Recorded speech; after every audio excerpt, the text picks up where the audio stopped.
நடிகைகளுக்கு மட்டும்தான் அப்படி கருப்பு இருக்கு. சாதாரண பாமர பெண்களுக்கு கருப்பு எல்லாம் பெரிய விஷயமா தெரியல. அரபு நாட்டெல்லாம் போடுறானுங்களா அது போல பாலியல் ரீதியான பெண்கள் மேல கை வச்சு அவங்கள சட்டத்தை வகுக்கணும்னு. சாதாரண ஒரு பெண்ணு பாலியல் ரீதியான அத்துமீறல்ல அவங்க பாதிக்கப்பட்டாங்க, குற்றச்செயல அத்துமீறல் அவங்க தாக்கப்பட்டாங்க அப்படின்னா சாதாரணமா அதை கடந்து போயிடுறாங்க. இதுவே ஒரு நடிகைகளுக்கு ஒரு பிரச்சனை, இதே ஒரு செலிபிரிட்டிங்களுக்கு ஒரு பிரச்சனை அப்படின்னா சாதாரண சமூக சோசியல் மீடியாலும் சரி சேட்டலைட் ஊடகத்திலயும் அது பிரேக்கிங் நியூஸா போட்டு அது பெரிய விஷயமா அவங்களுக்கு நடிகைகளுக்கு மட்டும்தான் அப்படி கருப்பு இருக்கு. சாதாரண பாமர பெண்களுக்கு கிராமத்துல இருக்கிற பெண்களுக்கு அந்த கருப்பு எல்லாம் பெரிய விஷயமா தெரியலன்னு பூதாகரமா பேசுறாங்க. உடனடியா வழக்கு போடுறாங்க, உடனடியே சார்ஜ் ஷீட் ஃபைல் பண்றாங்க, தண்டனை கொடுக்குறாங்க.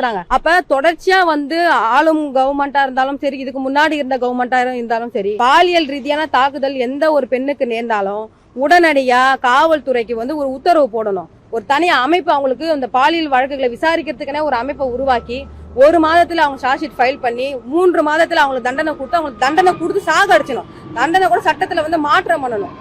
அரபு நாட்டெல்லாம் அறுத்து போடுறானுங்களா அது போல பாலியல் ரீதியான பெண்கள் மேல கை வச்சு அவங்களை அறுத்து போறதுக்கான சட்டத்தை வகுக்கணும்னு இந்த ஊடகத்தின் வாயிலா நான் கேட்டுக்கிறேன்.